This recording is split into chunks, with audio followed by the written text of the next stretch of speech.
Right, so hello.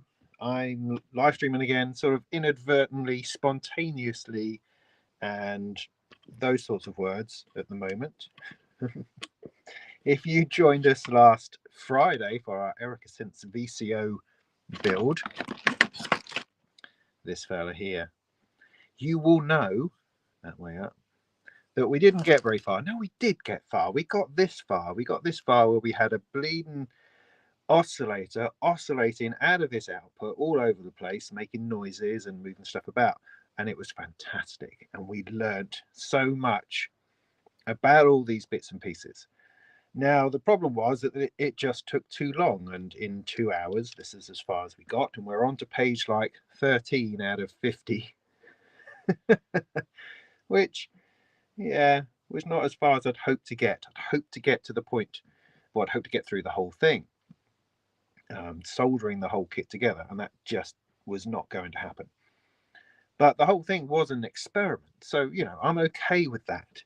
So what I've decided to do is to do the soldering section of the Erica Synths VCO on Wednesday, and I suggested to people that are building along that they should follow through on the instructions on the breadboard to get to that point, that we've built the whole thing on the breadboard, and then we move from that to the soldering. So I also have to do that.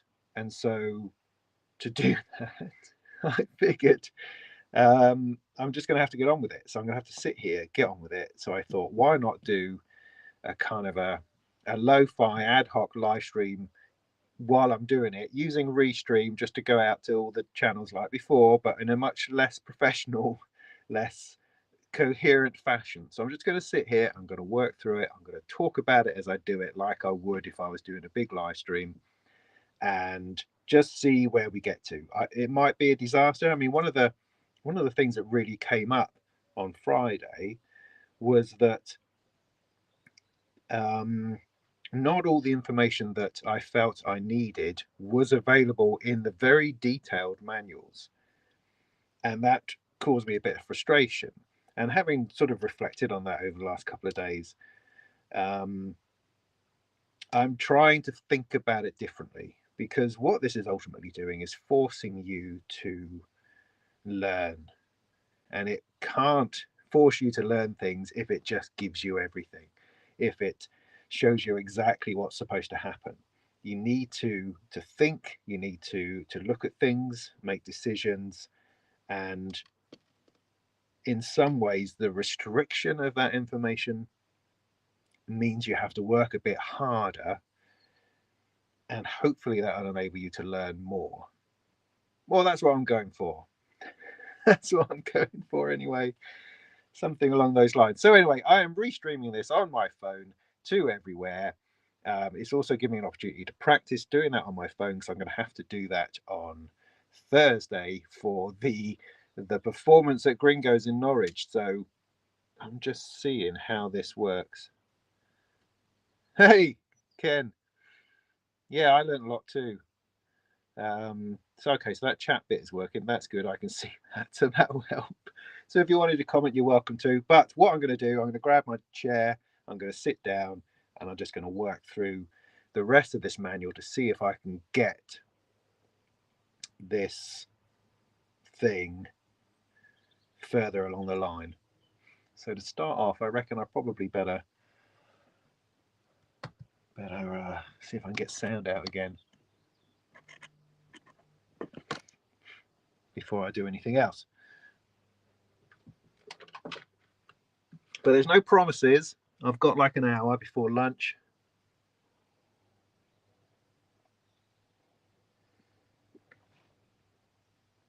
So let me grab my chair.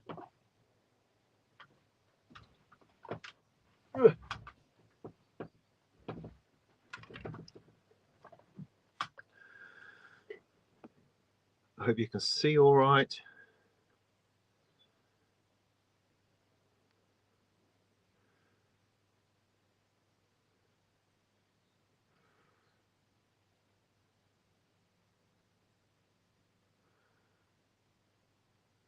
Oh, I don't want to do that. How am I going to? I want to see this. Oh, look, it's there. Streaming monitor. Good, right, excellent. 1 second.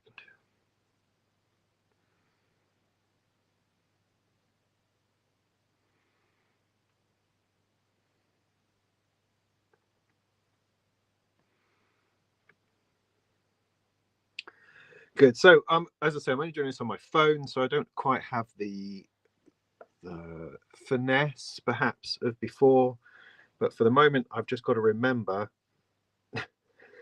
how I had this plugged in. How did I have this plugged in? The batteries, I mean. Okay, that's going from that to that, so that was the negative. So I think I've got one of the positives going in here. No, that's not right. What did it look like? Of course, I took a picture of it, but the picture is on my phone, and my phone's now filming, and I don't.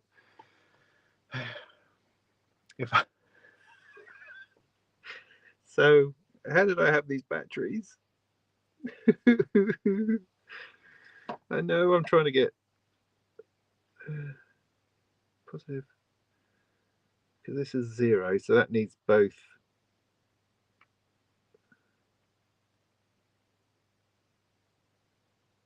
Oh, darn it. I don't remember. I'm going to have a look at the other video, see where I got to. Back in a second.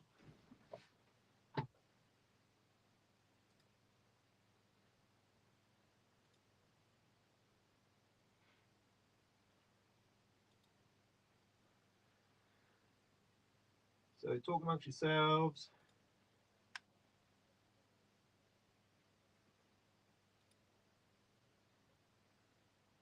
Oh no, not that one, you dipstick.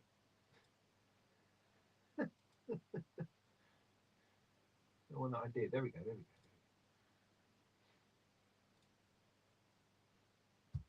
go. Okay, putting the batteries in. Let me have a look. When did that happen?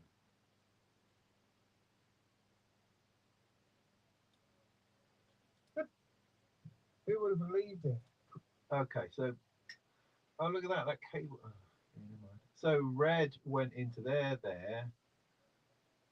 and black and red at the bottom. Black and red down here. Now the wires on the ends of these are not great, but they're kind of working.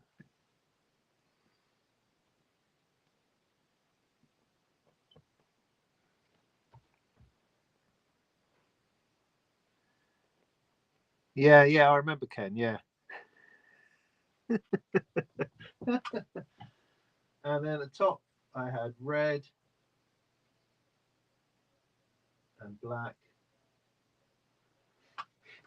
Okay. So the top what did I have red? Top red one was red.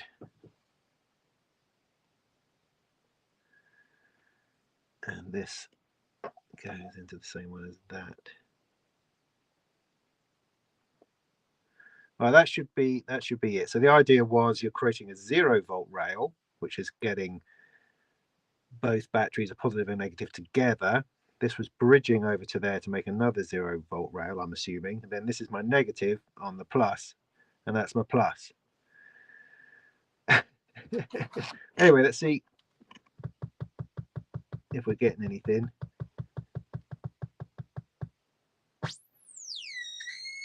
Okay, yeah, we're still getting stuff. Okay, so that's good. Lovely. So I'm going to just take out that battery for the moment, and this one. And I know now where they go, I think.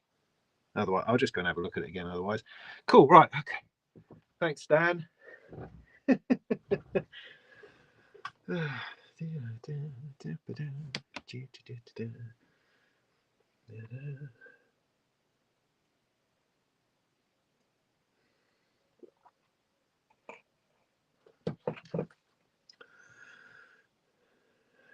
Okay.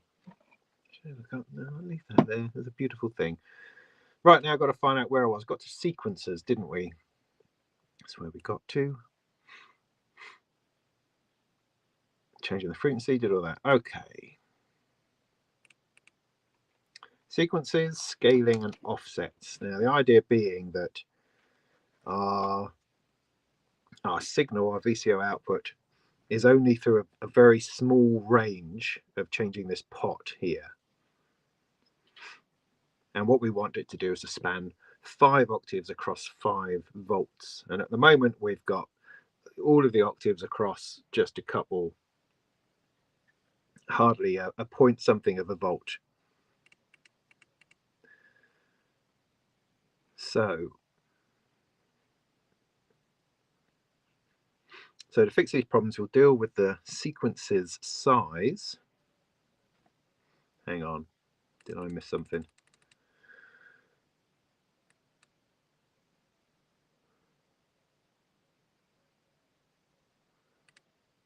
No, okay. Sequences. Here's a sequence I drew up, okay, as an example. Okay, gotcha. There is a manual if you want to follow along behind. There's a link in, probably not this video, but in the last one I did on YouTube, certainly. If not, you can find it on Erica Synths' website for the EDU DIY VCO. You can see a little bit of that on there, can't you? Yeah, in fact, I could just turn this a tad, and you could probably see a bit more of it. And still have everything more or less in shot. Yeah, good. Looks all right, doesn't it? It's just off my phone. Yeah, anyway. Blah, blah, blah.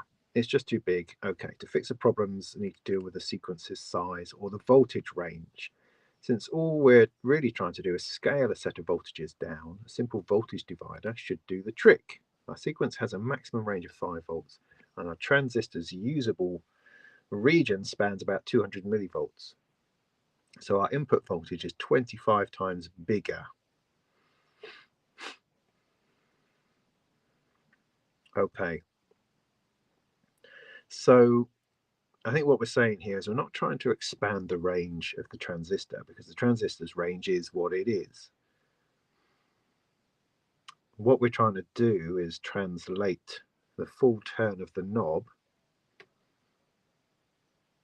of the voltage that that's going to create, scale that down so it accurately maps itself to the much smaller range that the transistor understands. I think. So our input voltage is 25 times bigger, which means if we choose a resistor, if we choose resistor 1 to be 100 kilo ohms big, resistor 2 should be about 4 kilo ohms, 25 times different.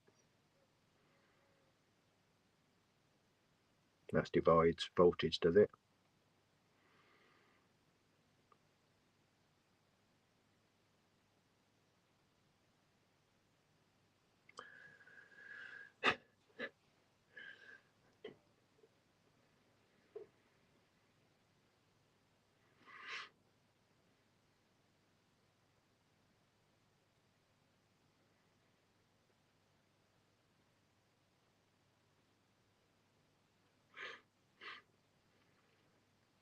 I mean, I remember from my electronics, zoom out of what?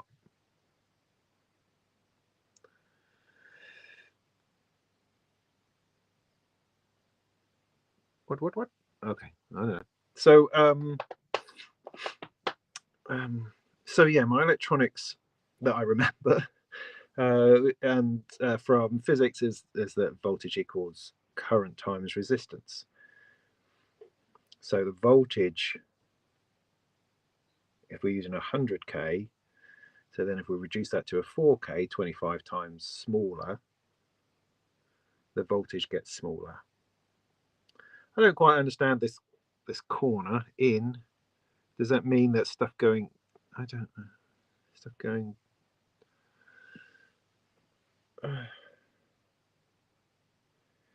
so we size the input down by a factor of 25. I'm just roughing it here. We'll fine tune these later. I don't quite understand the circuit.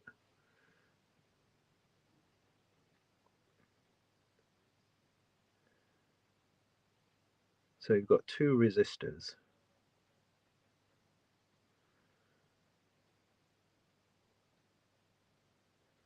how does that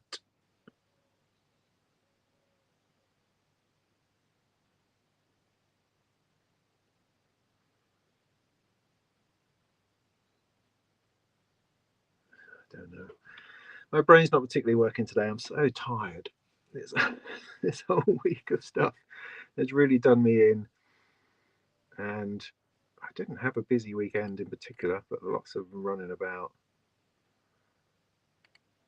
Anyway, my mind is still trying to cope with this.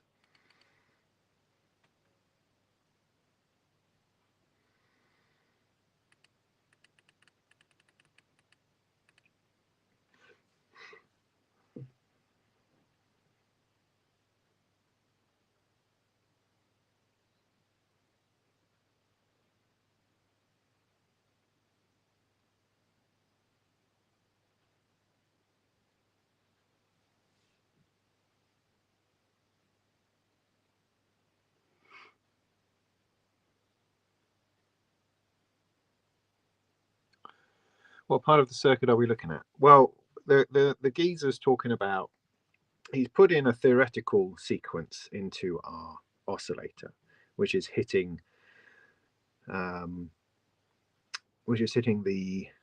voltage change on the back of the transistor. So the transistor, the voltage on the back of the transistor, which is being controlled by this pot. So at the moment we're hypothesizing, we're not really talking about this particular circuit. But I'm just going to put a bit more light on the situation.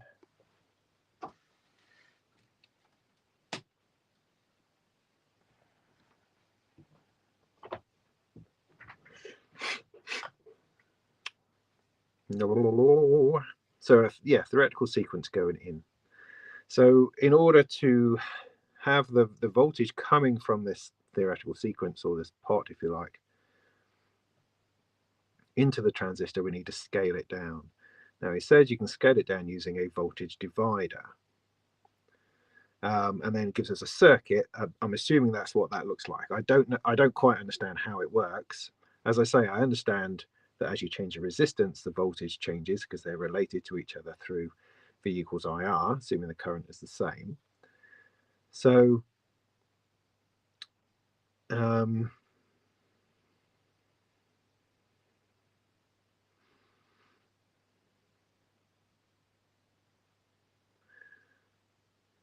so the voltage, if we're looking at this as a pipe with water, and water pressure is the voltage. I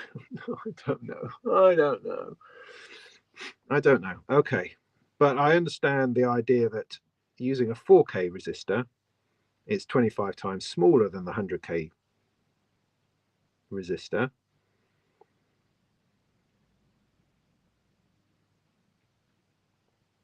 No, I still don't really know why that would.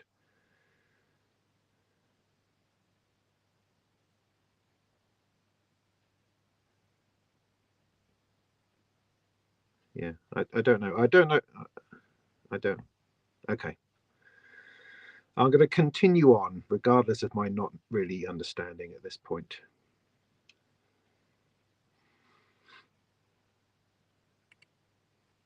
So using this voltage divider, it squashed down the sequence to 25 times less than what it was. But it's not centered correctly. And that's what we're talking about now as an offset. So we've got an offset, it's small, but it's offset. So we need to center it in order to give us this, the proper scaling. So it's not right down all in the low bit, it's not up in the high bit, it's across the range of the oscillator. Right. So we need to shift its center upwards quite a bit. For that, we can do the reverse of something we did before. Okay. Remember what an offset voltage is. It's a constant voltage that's a changing voltage is riding on top of. Okay, this is exactly what we need here. So instead of removing it, we removed it with the AC coupling circuit, which is over here, which is essentially filtered.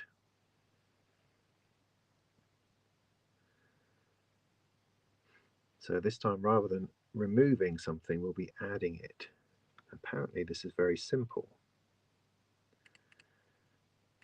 Use a passive mixing circuit. Okay. See, 2 inputs, 2 resistors, and output. I understand that. Yeah, okay. Just 2 resistors joined together at one end. It's all about combining the ideas I've already discussed. Okay, interesting. For the offset voltage, we'll be reusing the variable voltage divider concept. Flipping heck. This way, we're able to change that offset voltage on the fly. Okay, and then we will scale our mixer's output down by adding the 4K resistor to ground. Okay, I mean, I guess I'm trying to see it.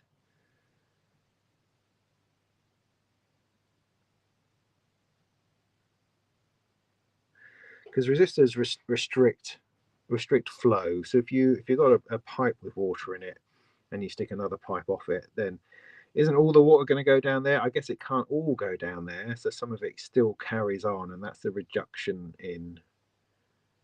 You're relieving, it's like a pressure valve. You've released pressure on the voltage, and the voltage is smaller. And because this is 25 times less than the 100K, then the vast majority is going to be going down there. So 25 times more will go down here than will go along the top. That, I think, is how I'm having to see it. So I'm reducing pressure by feeding off like an escape valve. Oh, geez, this is hard. Okay.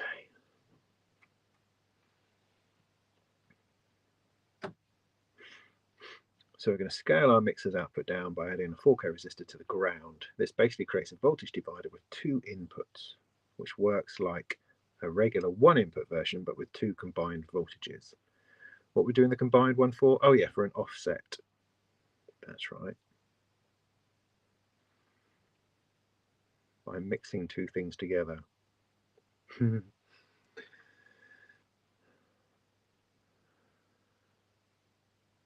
Not pressure, flow.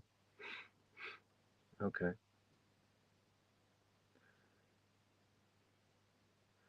I don't really understand what impedance means.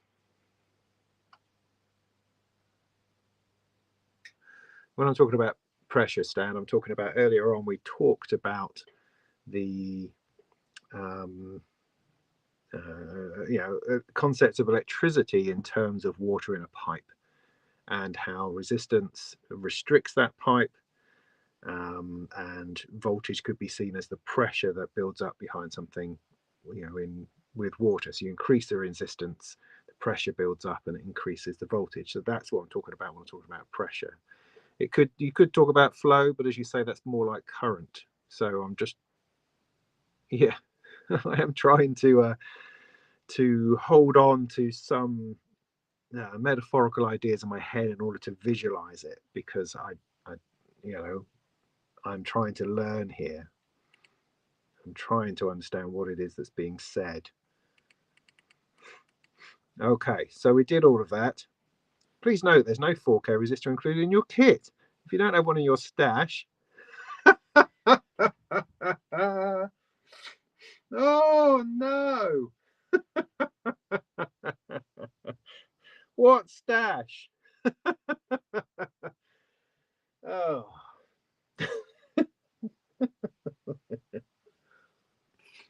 Right, I'm going to take some notes.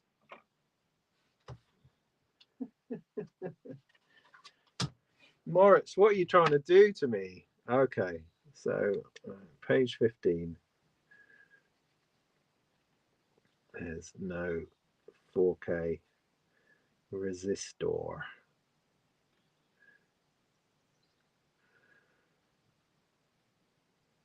Okay.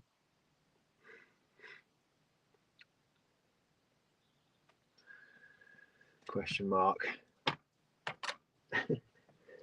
That's hilarious. Right, okay, so I need the 14. Which one's the 14? Does anyone remember?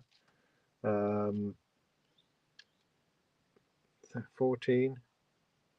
Could be. Let's try it with my thingies.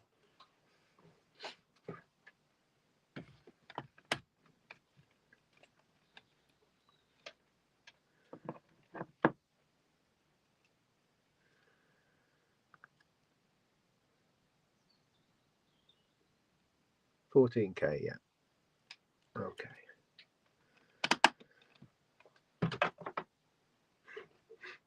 Right. So, you see that all right on there? Yeah, more or less.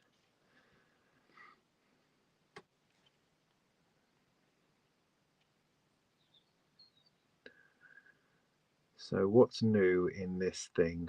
Okay, the 4K just goes in between these. No, it doesn't. It goes.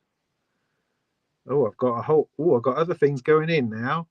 So that's got 100K. So I'm going to need another 100K. Got me 4K slash 14K. Going to need another socket.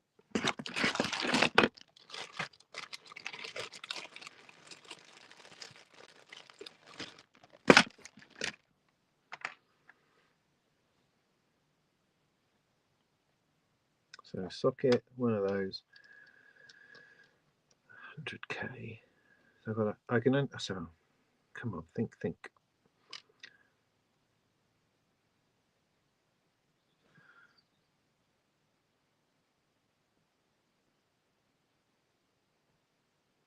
Come on. Oh no! What are you doing?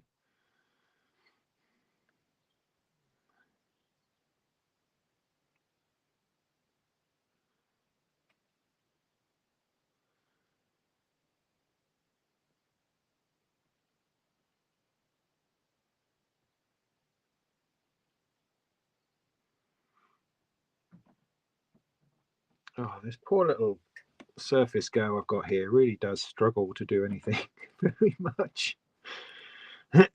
So, I desperately want it to work.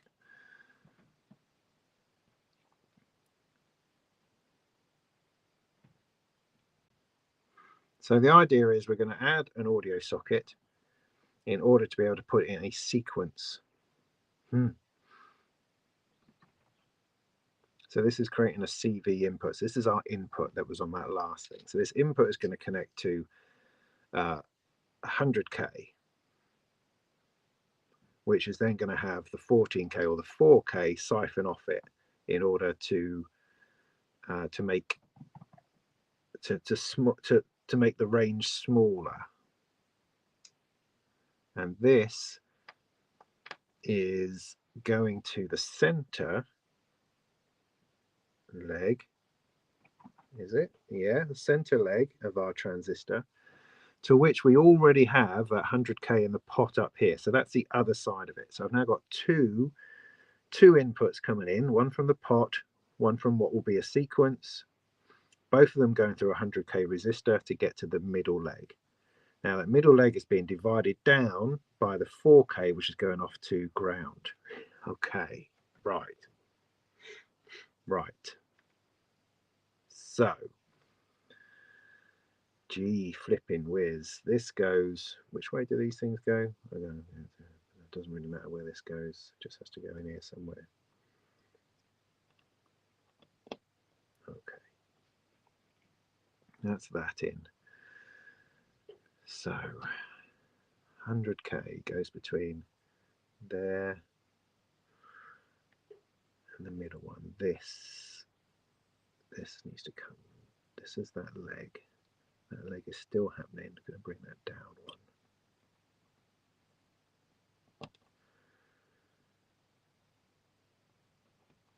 Okay, so the 100K goes from that base leg.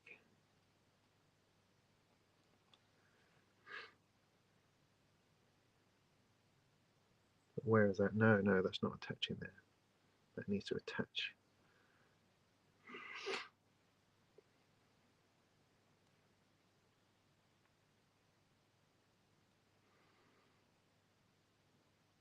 Okay. This goes to middle leg, so it goes to end bit on there to middle leg.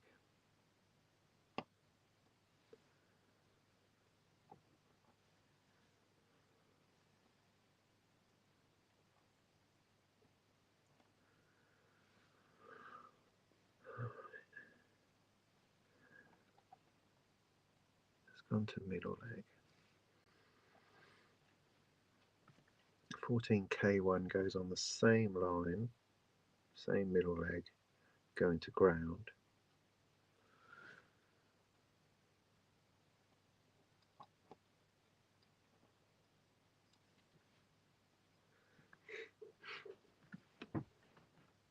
Yeah, that is still attached to that. This needs to have the end. I'm going to use the white one. That alongside that leg again also goes to ground. Okay, two things coming in. So sequence.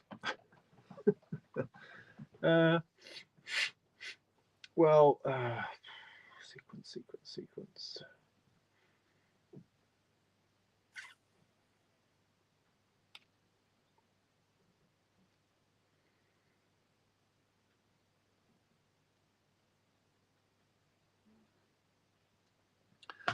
I can create a sequence. Just needs a clock. There's a clock there.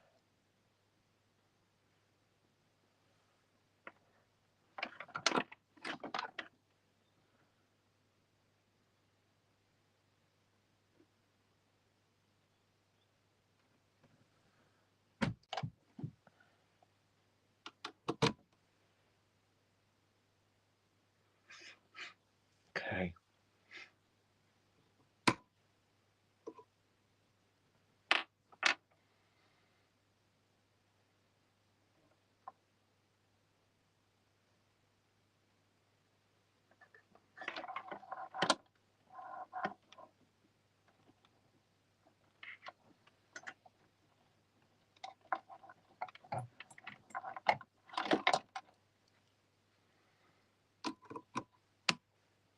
Okay, got a sequence.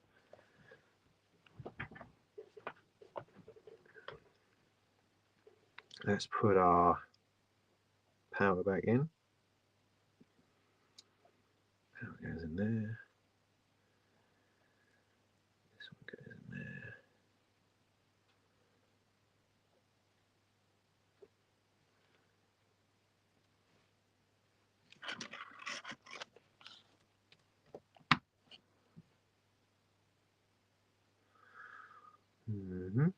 Maybe.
Right, so that is a sequence going in here, scaling itself to the transistor, which is ultimately varying the resistance or something going through, which is changing the frequency of the oscillator. But I think.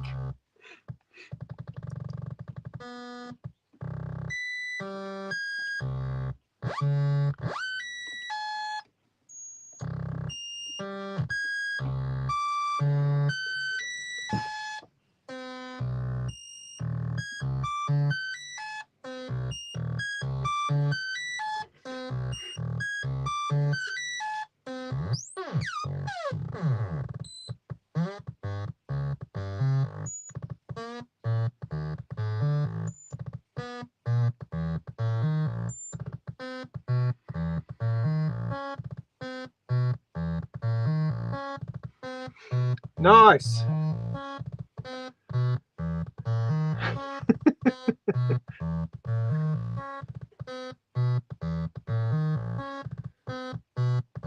Okay, rock and roll. Okay.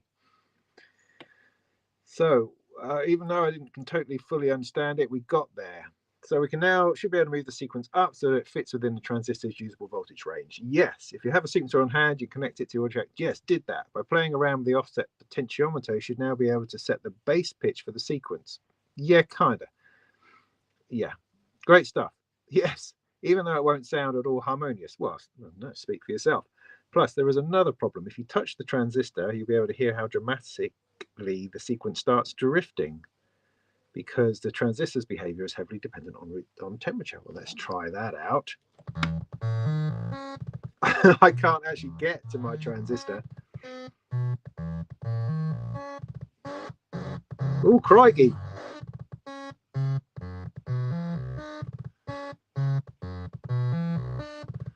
Now that's sort of to do with temperature and sort of to do with pressing components together.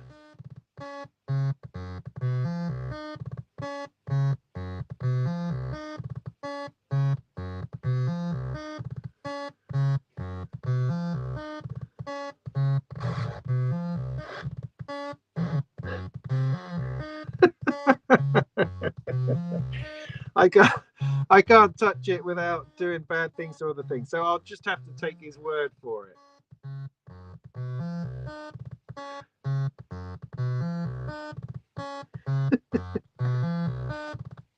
Okay. See, the thing is, right, I understand that yeah, I understand that there are other videos telling you to do this.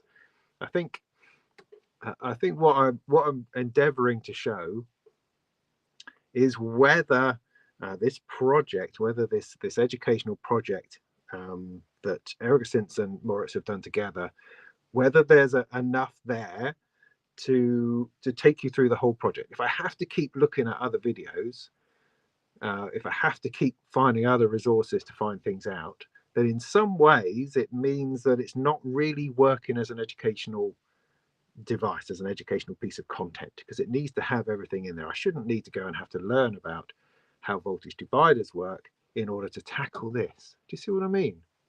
Do you see what I mean? So you know, I mean, ultimately I could go and get a degree in engineering and then come back and do it, but that's you know, that's not what the plan is. The plan is to follow this through and to tease out as much knowledge as possible, you know. And it's a challenge. It is definitely a challenge, although I'm not saying that's a bad thing. I'm saying it's a challenge, and at the end we'll worry about whether we think that's a good or a bad thing ultimately.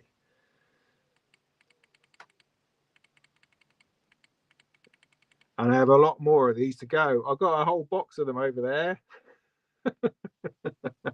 Right, so temperature he started talking about. So what page are we on? Then we know 17. Oh gee, he's not even halfway. So what time is it? Okay, 2012. Let's begin by dealing with the latter problem first. What problem was that? I don't know. So we'll use the NPN transistor's bizarro twin brother called a PNP transistor. Right. What? Okay. How can this help us? Two things about it we can exploit. First, while a rising voltage at its base makes it close down, rising ambient temperature makes it open up, just like its NPN counterpart. So whereas the NPN, a rising voltage makes it open, for this one a rising voltage makes it close down. Okay. But both of them open up with temperature. So the relation between openness and temperature is approximately identical between the two. Right. So we'll be setting it up in what's commonly known as the emitter-follower configuration, which really does nothing all too exciting besides taking the voltage level from the PNP's base and then providing a copy of that voltage level at its emitter. So it's essentially a buffer, okay, like we had before, which I don't fully grasp, but I understand what it does. Don't understand how it does it necessarily, but that's not important at this moment. So how does this help us with our temperature problem? So the NPN is the one we currently have in there. We get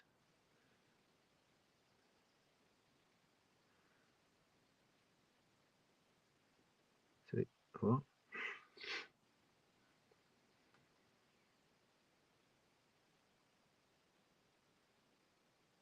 I don't know. We get something from the oscillator. What do we get from the oscillator?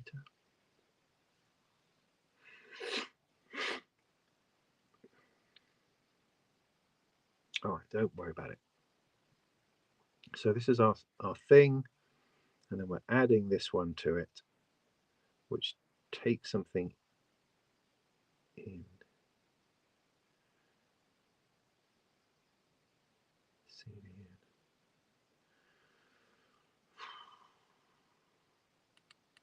Okay, let's assume we connect the emitter follower to our current sinking NP transistor like this. Oh, language. Oh. This means at any voltage level at the PNP's base could be copied to its emitter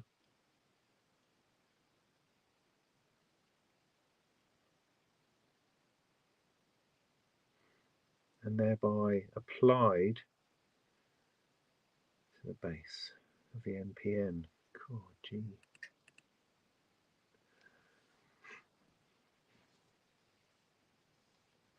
So that arrow on the leg of the transistor, does that indicate that it's a PNP, whatever that stands for? And the fact that it's pointing into the base means that as it gets rising voltage, it closes down, whereas the NPN has a arrow going away from it, suggesting that it opens up. That seems feasible. This is coming in here, going to ground.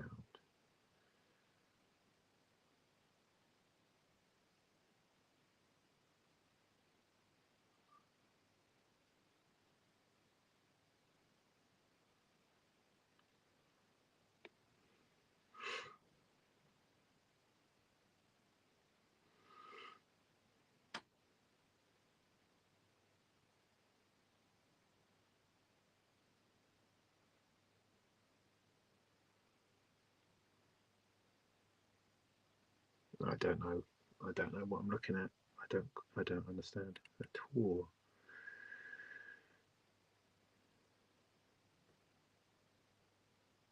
So it means that any voltage level at the P and P's base would be copied to its emitter. Would it? Why would it? And therefore apply to the NPN's base, because rising voltage here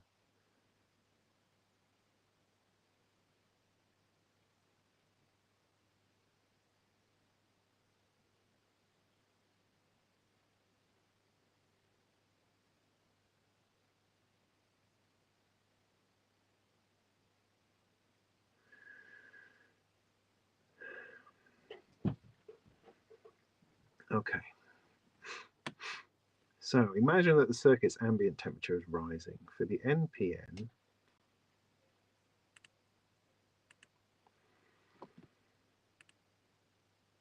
we already know what that means. It starts to open up, which in turn increases our oscillator's frequency. So it gets higher because of heat. But for the emitter follower, the inverse is true.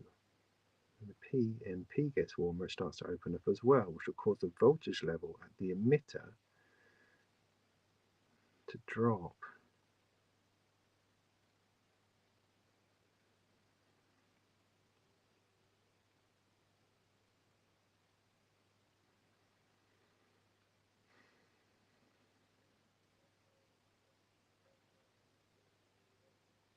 Because more current can flow through the transistor, because temperature is opening it up.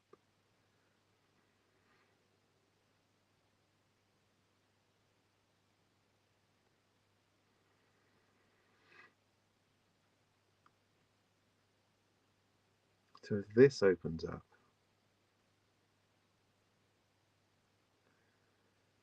there's going to be less voltage here. All right, okay, come on, wrap your head around it.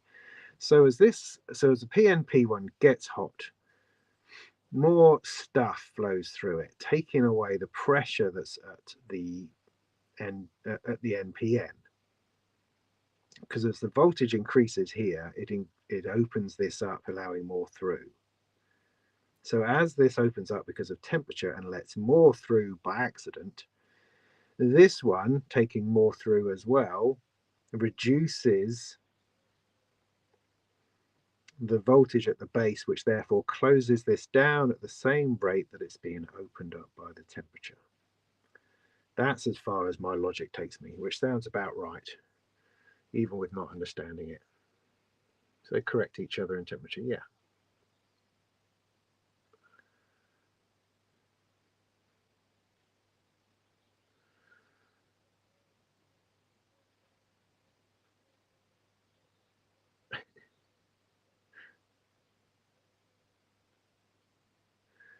Okay. Oh, my head.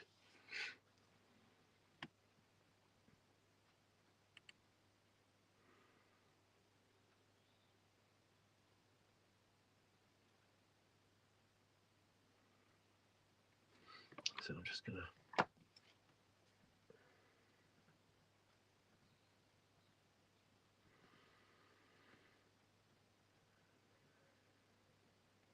No.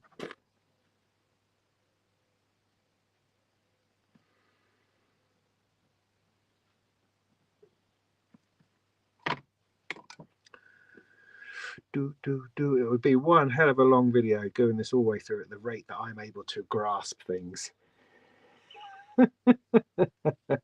Yeah, I started with a coffee, mate. Okay. So since both transistors react in the same way to a given rise in temperature, the temperature dependence is cancelled out as a result. Great. Of course, it only works if the two transistor temperatures are roughly equal, so they should be as close together in our circuit as possible. Sounds like a plan. We'll have to fill out the gaps in the schematic above. So we know that we want to get a voltage between 350 and 550 millivolts. Do we? Okay, at the PNP's emitter, since that's the usable range of our NPN transistor. In a perfect world, we'd then simply have to connect the PNP's collector to ground while applying those millivolts to its base, having them copied over to the emitter. But since we're dealing with a messy thing, in the world, it's not that easy.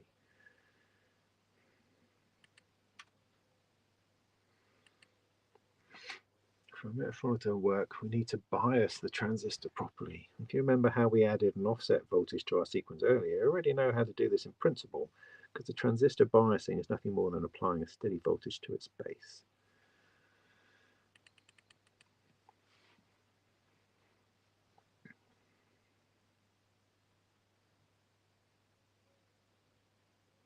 Good rule of thumb for bias voltage here is to use half of the positive supply voltage. Then the transistor is halfway open if nothing else is happening at its base. That was kind of relative. We're leaving plenty of headroom above and below.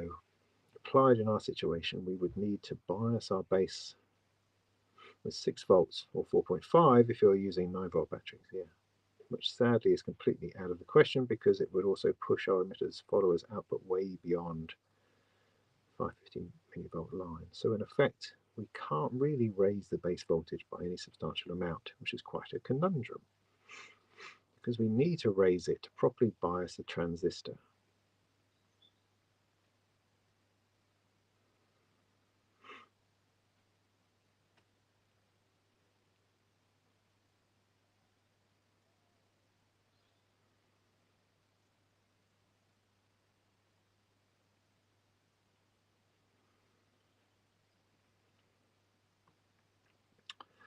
To solve this, we'll have to think a bit outside the box. Oh God, I don't even know what's in the box, let alone what's outside the box. Instead of focusing on the base voltage, let's have a look at the collector voltage. Oh gee, flipping whiz. Up until now, we've had this tied to the ground rail, meaning it's sat at 0 volts. So the total operating range for our emitter follower was between 12 volts when it's completely closed and 0 volts when completely open. But now imagine that instead of trying to collect the ground, of tying the collector to the ground, we connect it to the negative power rail. This basically means doubling the operating range, making it span 24 of just 12 from plus 12 instead of just 12. 24 volts instead of just 12 volts. Plus to minus 12. Why? I don't understand the why. Oh my goodness. And conveniently, the center of that doubled range is actually 0 volts. Yeah, how about that? Which means that we don't have to change the base voltage at all to properly bias it. Okay. It can just stay at 0 volts for that. There's another quirk. Oh my god. Right. There's a lot of words in this bit. This is really difficult. I need to stop saying that. Unfortunately, there's another quirk of the emitter follower that we have to deal with. For a given input voltage at the PNP space, the output voltage at its emitter will always be small, always be a small but fixed amount higher, about 500 millivolts in my experiments. So where we had to add an offset voltage to our sequence last time, we now have to subtract it. Do we? Because 500 millivolts as a baseline is definitely too high. Before we get to that, we need to finish our emitter followers configuration. This is going to take days and days. I need to go back and understand the volts that he's talking about, because that was a thing back here, I imagine. This thing here. We talked about millivolts. We first talked about millivolts in this usable range.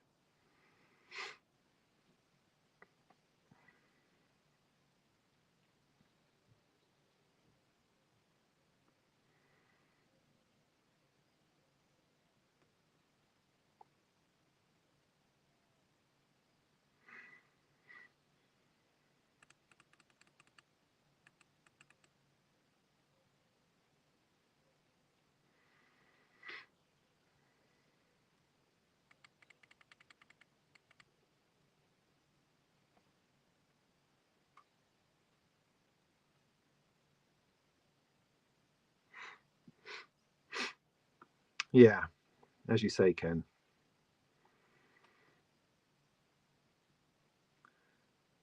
So the usable voltage range of transistors between 350 and 550. Aren't we going to run into trouble if we connect a sequencer? Because we want it to run from 0 to 5 in order to give us our 5 octaves. Starting with 0 volts, every volt should span 1 octave. Okay.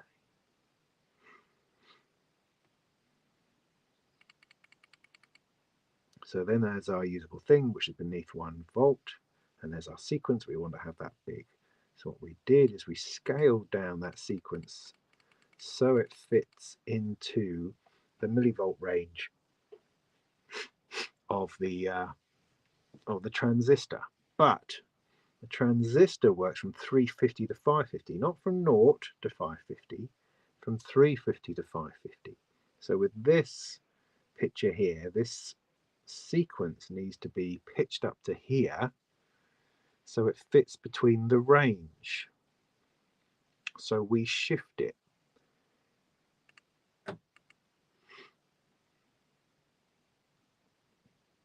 Using an offset.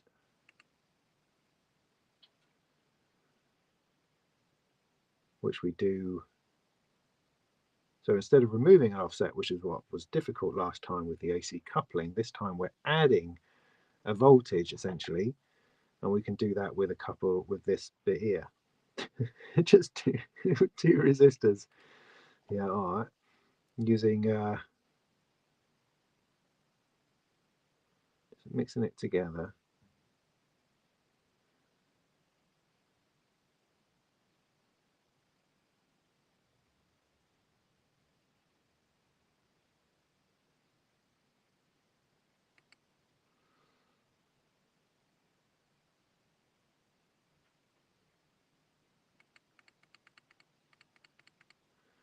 And that's what goes in here.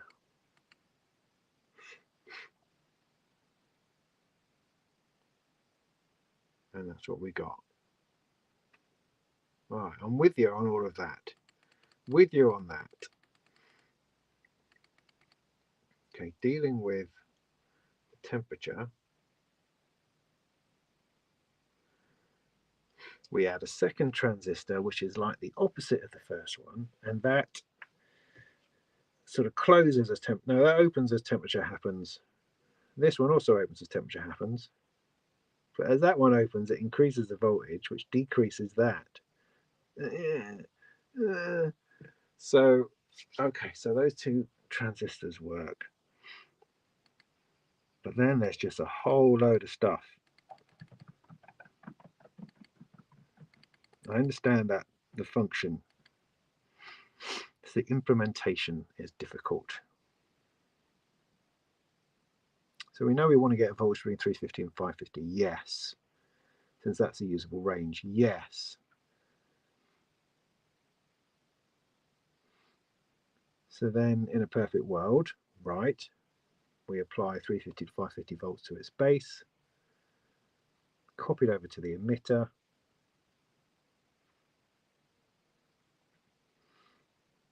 it's not that easy.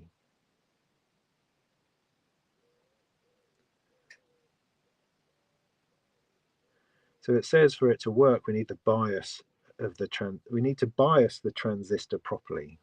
It doesn't really explain what that is. If you remember that we added an offset voltage to our sequence earlier, yes, you already know how to do this, but I don't know why I'm doing it. We're doing it apparently because the real world is messy. Bias.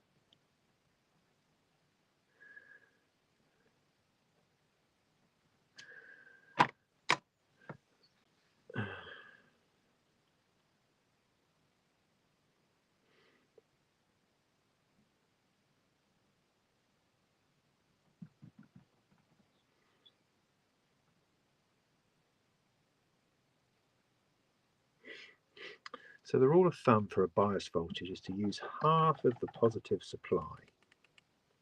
Then the transistor is halfway open. But why would that be of help? Aren't you going from one thing to another? If it's halfway open, then you're only going to be using the top half rather than the full range. Don't know really. We're leaving plenty of headroom above and below, apparently. Apply to our situation. We would need to bias our base with 6 volts. I guess if we're using a 12 volt supply in Eurorack, 6 volts would make sense, but it's 4.5 because we're using 9 volt batteries. Now apparently it's completely out of the question because it would push our emitters followers output way beyond the 550 millivolt line.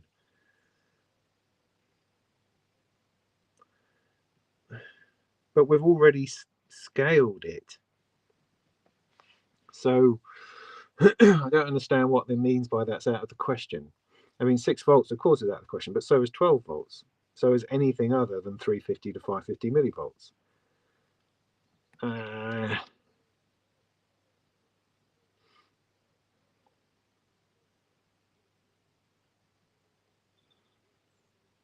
So in effect, we can't really raise the base voltage by any substantial amount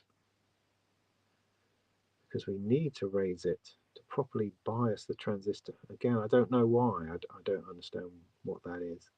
Solve this, we'll have to think outside the box. Oh, back to there again. Instead of focusing on the base voltage. All right, let's keep going. I haven't resolved it in my head, so let's keep going. Let's take a closer look at the collector voltage. Up until now, we've had this tied to ground, yes, and at 0. So now we're going to make it go to, we're going to have 24 volts. So we're still trying to get from 350 to 550, but now we have 24 volts, which makes complete sense. Conveniently, the center of that double range is 0. Yeah, okay, we get that, which means we don't have to change the base at all to properly bias the transistor. I don't understand that at all. Sorry. It can just stay at 0 volts. But I mean, 0 volts is the same as not plugging it in. we just not plug it in? Well, why don't we just keep it tied to 0? What's the matter with you? We seem to have gone through a lot of trouble to put it back where it was. Oh, all right, whatever. Unfortunately, there's another quirk. Damn it. For a given input voltage, the output voltage will always be a small but fixed amount higher, at about 500 millivolts. So now we've got to take a little bit off to allow for that discrepancy.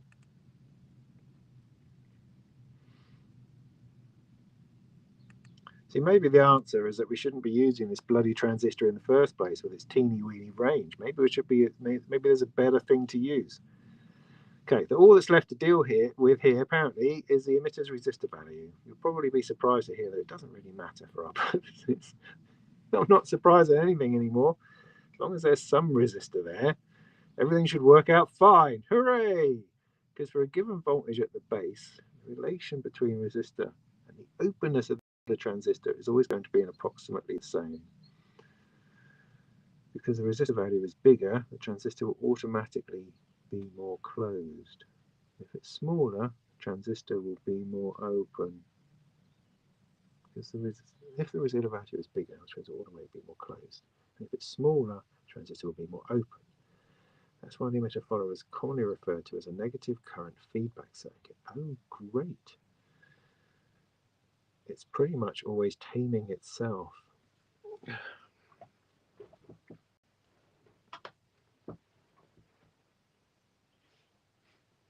Oh, it's cold in here. I think Erica sold out Techno Bear. You might find it at Thonk. Oh, it's out of stock at Thonk, is it? Well, I think I think I stirred up some interest, weirdly.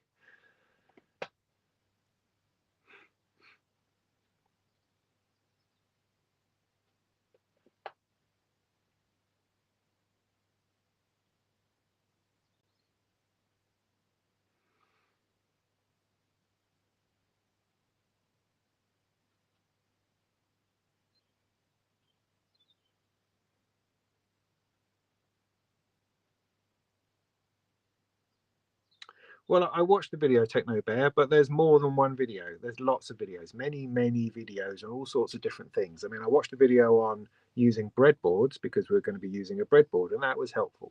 I watched a video about building the VCO, but it was only really a summary. It wasn't a introduce you to a product. So there are other videos on learning all sorts of other things. I mean, in some ways, the manual could do with referencing those videos. If he wants to use other videos to expand upon it, they need to be referred to, I think. And that might be helpful because it would take me directly to them and I'd go and have a look, as opposed to having to root around within his videos to find more information on something I don't quite understand. I mean, absolutely no disrespect to Moritz at all. I mean, this exercise that I'm going through, perhaps, I mean, it does two things. It highlights perhaps some flaws or some ways these manuals can be improved, but it's also just me. It's me struggling with this with my level of knowledge, and that's an unknowable factor as far as they're concerned. They can't build a manual based on absolute zero ability to understand anything. You have to aim it at a level, and the level that it's aimed at is just above, I feel, where I am. And so I'm having to stretch with all of my brain cells to comprehend what's going on. And and it is working, and I am learning, and I am cracking it through this as I go. I just hope it's not too painful to watch. And as I say, I've kind of agreed to do every single module, but what I hope is going to be interesting about this is not the length of time it takes, because that's frustrating, but that you'll be able to see a development through this process, through these kits, of me understanding more and more. That's my hope. You know, this is a genuine learning experience. I'm not reviewing this from a position of an engineer going, oh, no, this is not quite right. You could say this. I'm trying to decode these educational materials as someone who is attempting to learn for real. There's my little speech. And that's distracted me enough to forget what my brain was trying to understand.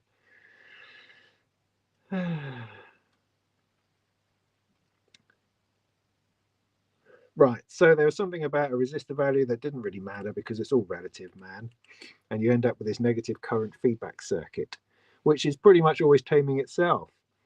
So that the one-to-one relation between input and output voltage is upheld in most scenarios. Okay. So when I said earlier that the transistor is half open at the 0 base voltage, that wasn't true. Oh God, in an absolute sense, it's really just half open in relation to the emitter resistor,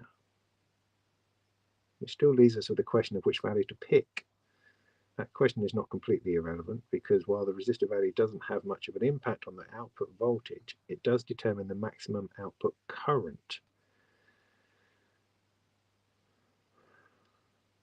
The relationship is simple. The stronger the resistance, the less current will be available. Okay. Since only a tiny amount of current is actually flowing into the base, we can go really big on our transistor.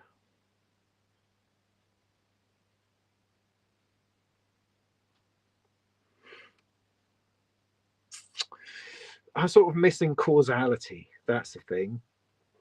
Entertainment. Thanks, Pete.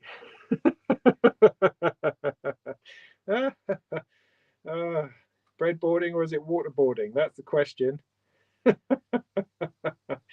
Oh my goodness. Light bulb moment. Well, I know what's going to happen soon is lunch.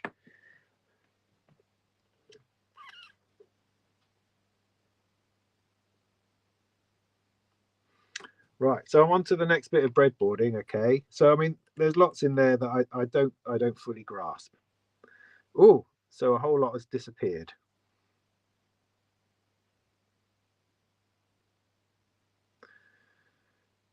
But we're going to test something. Let me just, and then we're going to go down to tuning. I'm just going to check the next breadboard. Are we then going to put it all back in? Okay, so we're rearranging things. So we're changing the whole layout of the breadboard. That's cool. And maybe that's going to help me grasp this a bit better at this point. So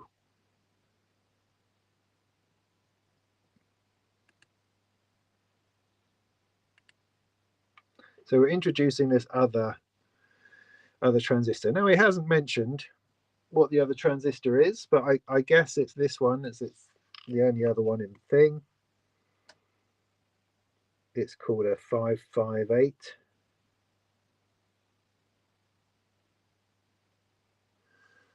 I don't have another one, so I'm going to assume that that's it.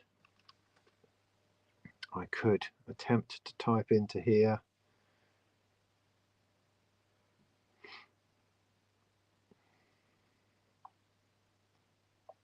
558 space.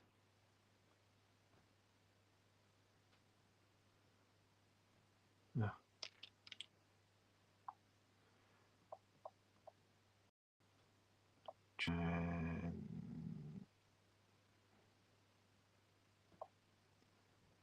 Transistor.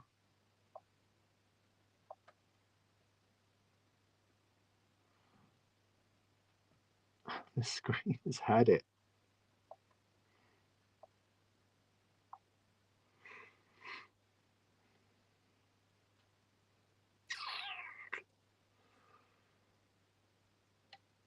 Okay, so 558 PNP transistor seems to be what it's talking about.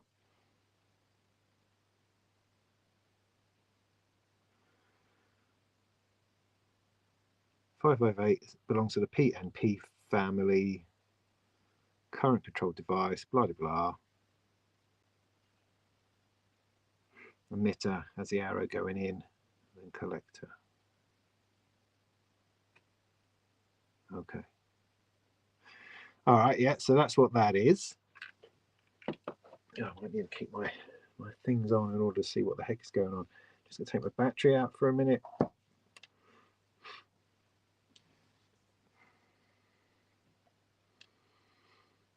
So this all stays the same. That's all the same. That's all the same. Excuse me.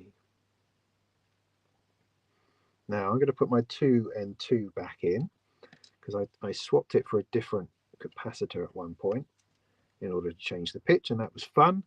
But I'm now going to stick the proper one back in, which is on pins 7 and 5.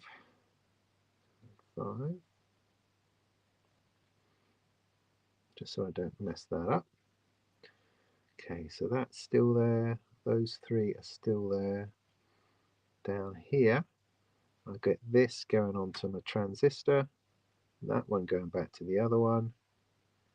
I've got my diode, still doing this diode thing. I've got 2 of these going down here.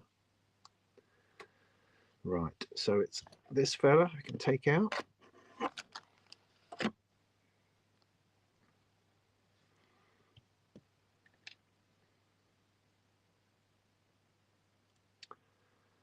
I've lost the 100k there, this 100k there. Taking out the pot, and this 100k crossing the bridge.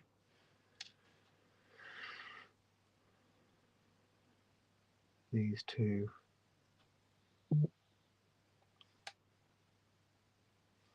Take both of those out for a minute.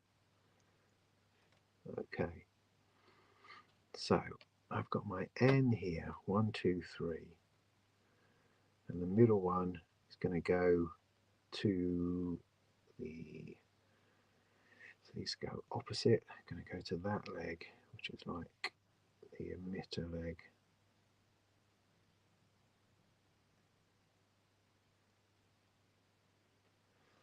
So the middle, the base, needs to have that leg there. Okay, they're going to need to have a connection across the void,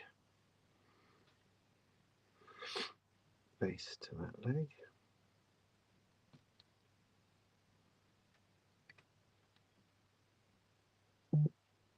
See, the putting together of stuff, no bother at all. It's the understanding. Good Lord, is that tricky. Now this is going to positive. It's no longer going to 0 volts. It's going to go to the positive line, which is which? Well, it goes to the bottom here. No, it's not going to the, no, it's going to a negative. Yeah.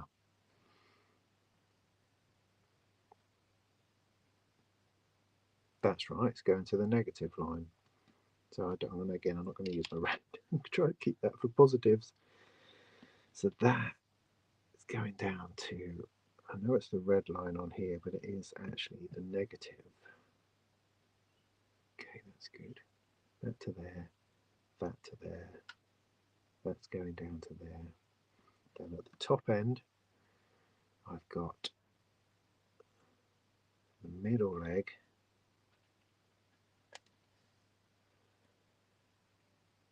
going to there.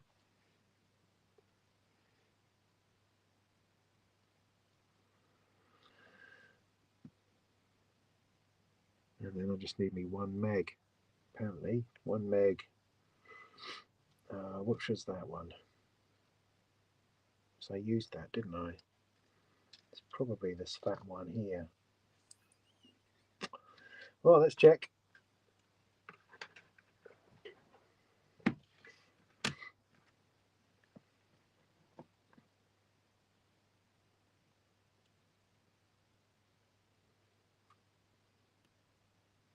One meg. Okay.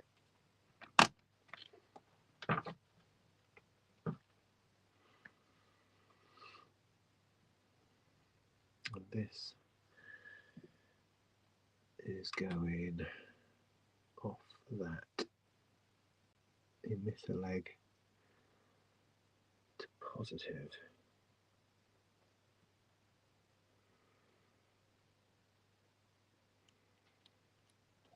Like that.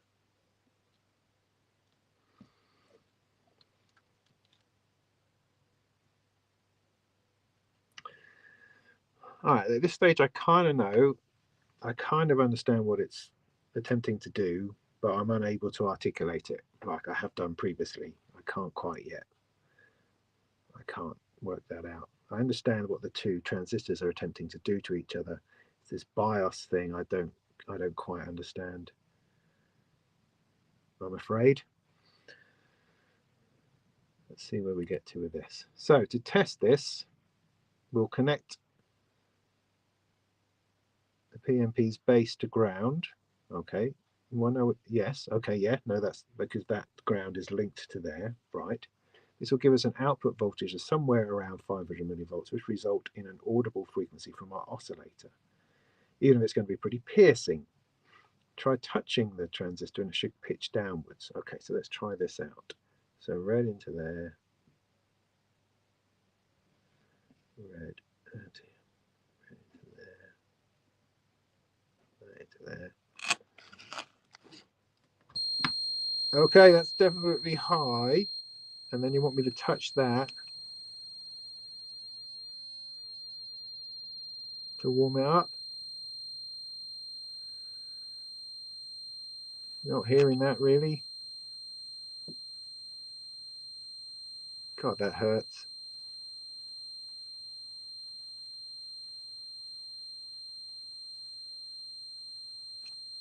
Okay, a tiny bit. Yep, yep. Ouch! Well, touching the NPN should raise it.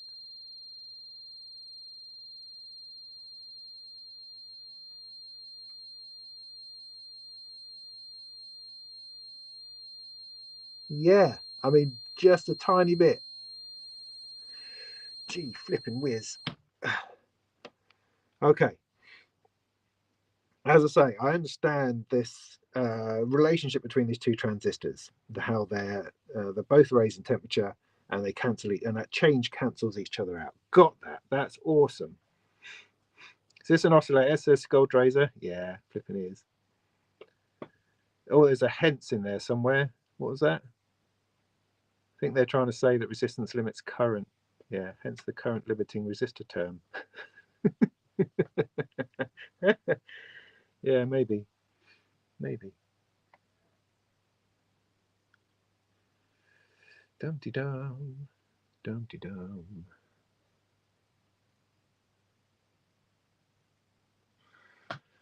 Right. Okay. So I'm going to stop for lunch in a minute and hopefully come back to this afterwards. So creating yet more flipping live stream videos. Oh, tuning. Let's just see how long this bit is. Tuning, quite a bit, and there's a thing, but there's a bit more of that involves sticking in a pot. So that sounds like an awesome thing to do. Because at the moment I'm not able to change the pitch anymore. So I'd like to get back to the position where I can change the pitch.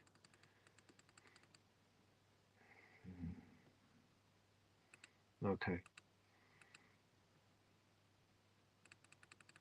Oh, I don't know. It's 20 past 12, and I have my daughter. Unfortunately, has tested positive, so I have her in the house. I need to go and sort her out. I think perhaps we'll leave it here for the moment. I'll go and get some lunch. I'll come back afterwards because I've got to get this done by Wednesday. So I have to crack on with it. I've got other things to do. So that's cool. Hopefully I'll start this stream up again in like half an hour or something. And thanks, Dan. And we'll give it another go. And this is restreaming from Restream Studio, which is also interesting, particularly on my phone. It's very difficult to control it fully and know what's going on, but it's interesting nonetheless. Oh yeah, look, hang on. Look, I've got a chat overlay. What does that look like?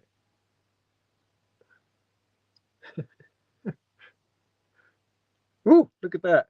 I don't think that's helpful ultimately. I mean, it'll be good to see your comments, sure. But everyone would see them on the format thing that are in anyway. If that makes sense. Test. Thanks, Dan. Yeah, I was. Is that gonna? Oh, look, there it is.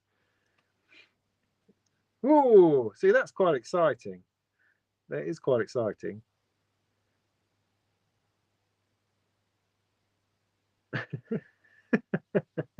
And it comes in a really exciting way.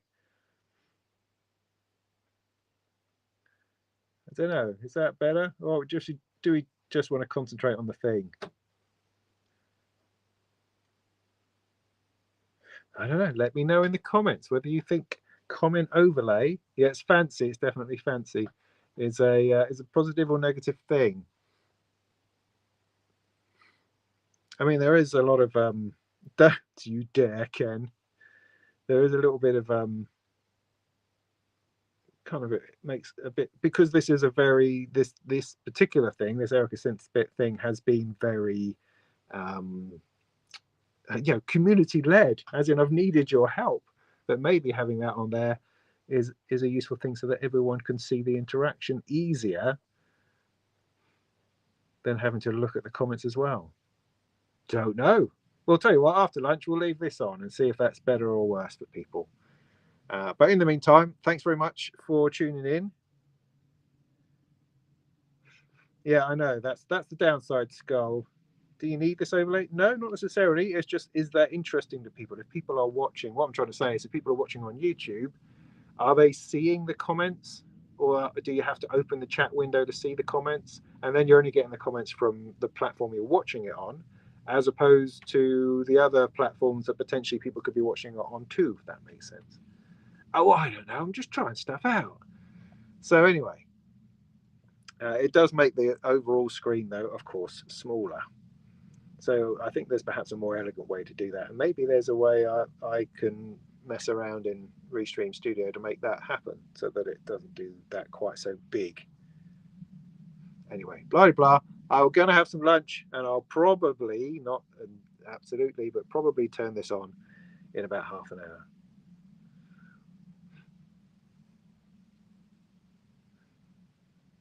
So, cheers.